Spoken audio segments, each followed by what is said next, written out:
એ દિવસે રાત્રે મને લઈ જઈને આંખો પર પટ્ટી બાંધી ને પછી જે શારીરિક ને માનસિક અત્યાચાર ને જે ટોર્ચર મારા ઉપર 3rd ડિગ્રીને એન્કાઉન્ટરની ધમકી ને એન્કાઉન્ટર માટે લઈ ગયા, ફાયર કર્યા, કરંટ આપ્યા, દંડાથી મારને સતત મતલબ બયાન ન કરી શકું એટલો અત્યાચાર કર્યો મારા ઉપર।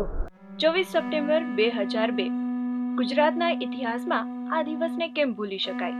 અક્ષરધામ પર થયેલા આતંકી હુમલા કેસમાં વગર વાકે જિંદગીના મૂલ્યવાન 11 વર્ષ જેલમાં વિતાવ્યા અમદાવાદના મુફ્તી અબ્દુલ કયુમ મંસૂરીએ દિવ્યભાસ્કર.com સાથે કરેલી વાતચીતમાં તેઓએ કંઈક આમ કહ્યું હતું। કિસ્સાઓમાંથી એમના પોકેટમાંથી ક્રાઇમ બ્રાન્ચની સ્ટોરી પ્રમાણે 2 ઉર્દુ ચિઠ્ઠીઓ નીકળી હતી। એ 2 ઉર્દુ ચિઠ્ઠીઓનો મારા ઉપર આરોપ હતો કે 2 ઉર્દુ ચિઠ્ઠીઓ મેં લખીને આપી જેમાં નફરતનો પેગામ હતો। મારા પાસે ક્રાઇમ બ્રાન્ચમાં જોર જબરદસ્તીથી 40-50 વખત ચિઠ્ઠી લખાવી। એ ચિઠ્ઠી લખાયા પછી રોજ કોઈ ઉર્દુ ભાષી જે હશે કોઈ ઉર્દુનો જાણકાર એના પાસે ચેક કરવા આવતા હતા કે આના ફકરા બરાબર છે, આની લાઈનો બરાબર છે। મને એટલો મજબૂર કરતા કે એક શબ્દના અંદર બંનેમાં ટુ કોપી હોવું જોઈએ, ડિટ્ટો જેવું લાગવું જોઈએ। મને કન્ફેશનલ સ્ટેટ માટે મજબૂર કર્યો કે તારે કબૂલાતનામું આપવું પડશે। એ કન્ફેશનલ સ્ટેટમેન્ટ આપવા માટે મને ત્યાં કોતરપુર પાસે એરપોર્ટના આસપાસની કોઈ જગ્યા હતી, રાત્રે 2-3 વાગે ત્યાં લઈ ગયા, એન્કાઉન્ટરની ધમકી આપી, મને ધક્કા મારીને 5 ફાયર પણ કર્યા બીવડાવવા માટે।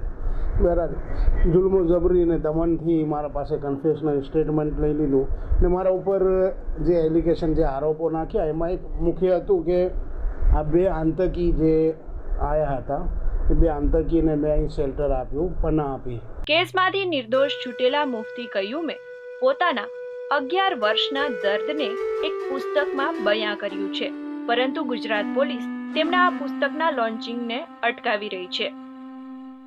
ખોટા કેસ કેમ બનાવ્યા, કોના કહેવાથી બનાવ્યા, શું હેતુ હતો ખોટા કેસ, તો બીજી વખતે આ ચીજ નહીં થાય ને બસ અમારી માંગ એક જ છે કે ચલો નો ડાઉટ કોઈ મુસ્લિમ ગલત હોઈ શકે છે પણ એ 2-4 કે અમુક તત્વોના લીધે પૂરી કોમને તમે શકથી જુઓ કે બધાને તમે ગુનેગાર ઠેરવો એ ખોટી વાત।